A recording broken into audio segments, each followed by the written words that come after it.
Dear friends, welcome back to my channel, Savi's Corner. இன்றைக்கி நம்ம சேனலில் பார்க்க போகிறது ஒரு அமேசிங்கான cake recipe. It's eggless blueberry cake. இந்த கேக் ரொம்ப ஈஸியாக வீட்லேயே செஞ்சிடலாம். இப்போது அதை எப்படி செய்யலான்றது ஸ்டெப் பை ஸ்டெப் கிளியராக பார்க்கலாம் வாங்க. ஸோ அதுக்கு முன்னாடி என் சேனலை ஃபர்ஸ்ட் டைம் பார்த்தா மறக்காமல் சப்ஸ்கிரைப் பண்ணி பக்கத்தில் இருக்க பெல் ஐகான் ப்ரெஸ் பண்ணிக்கோங்க. ஸோ நம்ம ஃபர்ஸ்ட் கேக் பண்ணுறதுக்கு கேக் பேன் ரெடி பண்ணிடலாம். பட்டர் பேப்பர் இருந்தால் நீங்கள் பட்டர் பேப்பர் யூஸ் பண்ணிக்கலாம். அப்படி இல்லைன்னா இந்த மாதிரி கீ வச்சு ஃபுல்லாக கேக் பேன் அப்ளை பண்ணிவிட்டு அதில் கொஞ்சமாக மைதா மாவு தூவிக்கணும். தூவி டேப் பண்ணிக்கோங்க. டேப் பண்ணும்போது அது ஃபுல்லாக ஸ்ப்ரெட் ஆகிடும்.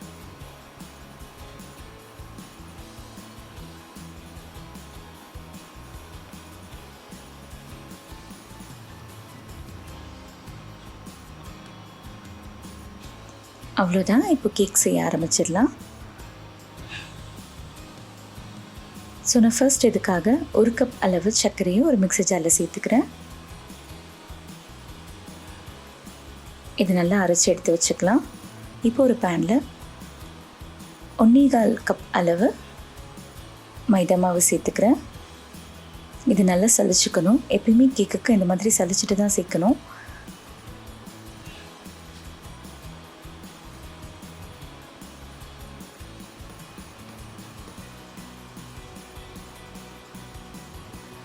இதோட 1 டேபிள் ஸ்பூன் அளவு பேக்கிங் பவுடர் சேர்த்துக்கிறேன். அவ்வளோதான். ட்ரை இன்க்ரீடியன்ட்ஸ் முடிஞ்சிடுச்சு. இப்போ நம்ம வெட் இன்க்ரீடியன்ட்ஸ் பார்க்கலாம். ஸோ அதுக்காக ஒரு பாத்திரத்தில் 1 கப் அளவு தயிர் சேர்த்துக்கிறேன். இது எக்லெஸ் கேக் அப்படின்றதுனால சேர்த்து விஸ்க் வச்சு நல்லா மிக்ஸ் பண்ணிக்கலாம்.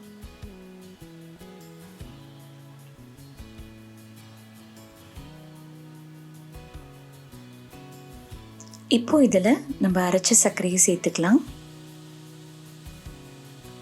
சேர்த்து சர்க்கரை நல்லா கரையிற வரைக்கும் நல்லா மிக்ஸ் பண்ணிக்கணும்.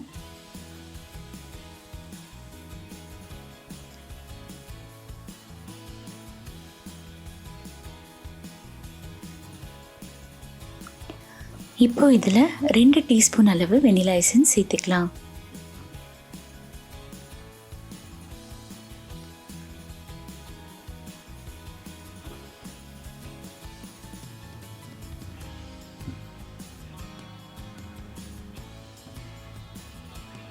கடைசியாக 1/4 கப் அளவு எண்ணெய் சேர்த்துக்கலாம்.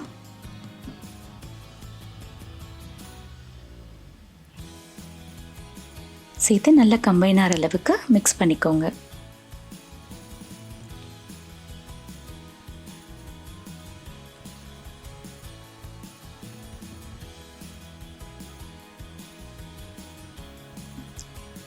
இப்போ நம்ம ட்ரை இன்க்ரீடியன்ஸை ஆட் பண்ணிக்கலாம்.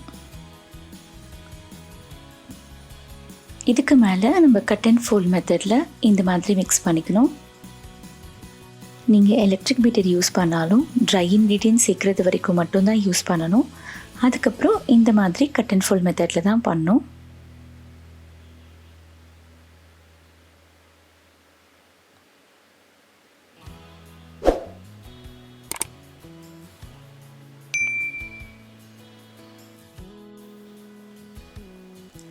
லம்ஸ் எதுவும் இல்லாத மாதிரி நல்லா மிக்ஸ் பண்ணிக்கோங்க.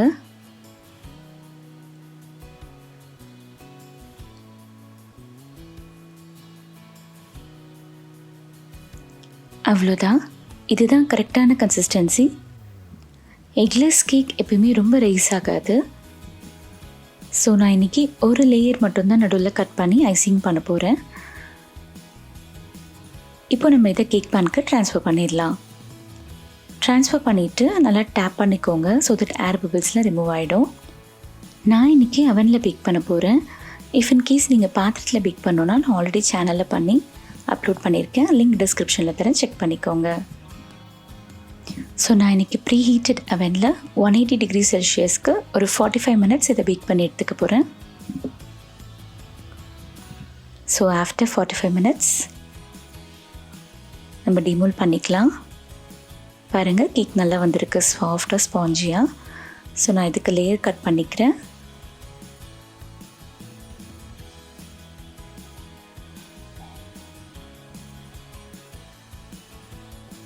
இப்போ நம்ம ஐசிங் பண்ணுறதுக்காக விப்பிங் க்ரீம் பீட் பண்ணிக்கலாம்.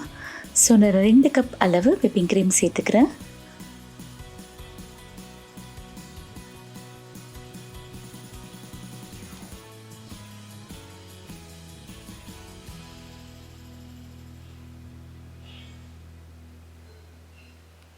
இதில் நல்லா ஸ்டிஃப் பீக் வர வரைக்கும் நம்ம நல்லா பீட் பண்ணிக்கணும்.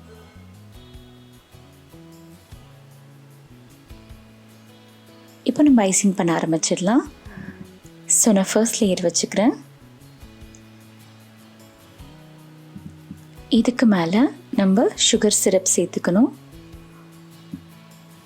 இது எதுக்காகனா கேக் கொஞ்சம் ட்ரை ஆகாமல் இருக்கும், அதுக்காக தான்.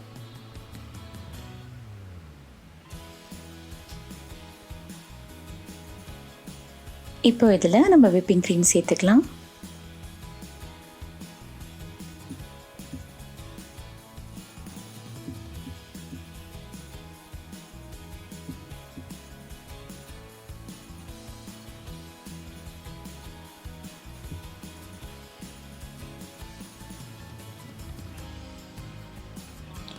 இப்போ இதில் நான் 2 டீஸ்பூன் அளவு ப்ளூபெர்ரி க்ரஷ் சேர்த்துக்கிறேன். இது எல்லா மார்க்கெட்டிங் ஷாப்லேயும் கிடைக்கும், அப்படி இல்லைன்னா நீங்கள் அமேசானில் கூட ஆர்டர் பண்ணிக்கலாம். ஸோ நெக்ஸ்ட் லேயர்லேயும் அதே ஃபாலோ பண்ணுறேன்.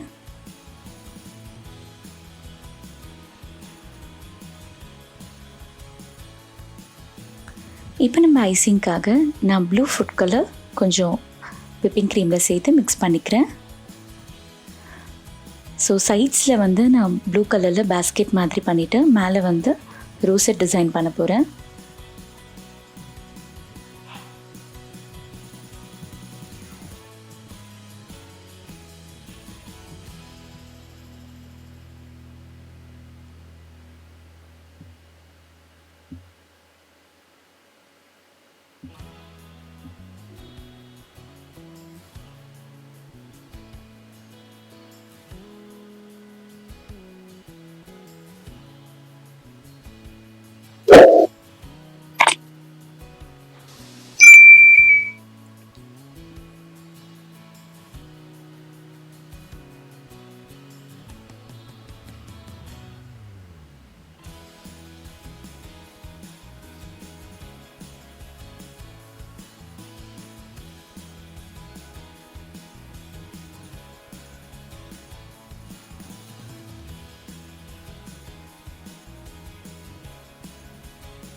நம்மளுக்கு பிடிச்ச டிசைன் நம்ம பண்ணிக்கலாம்.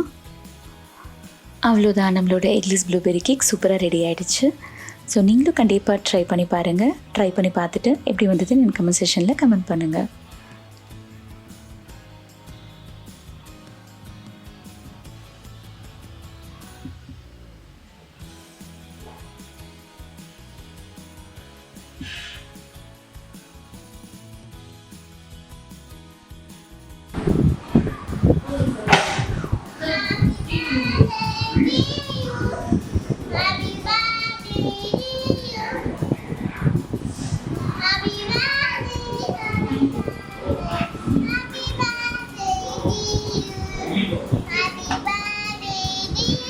தேங்க்யூ ஸோ மச் ஃபார் வாட்சிங்.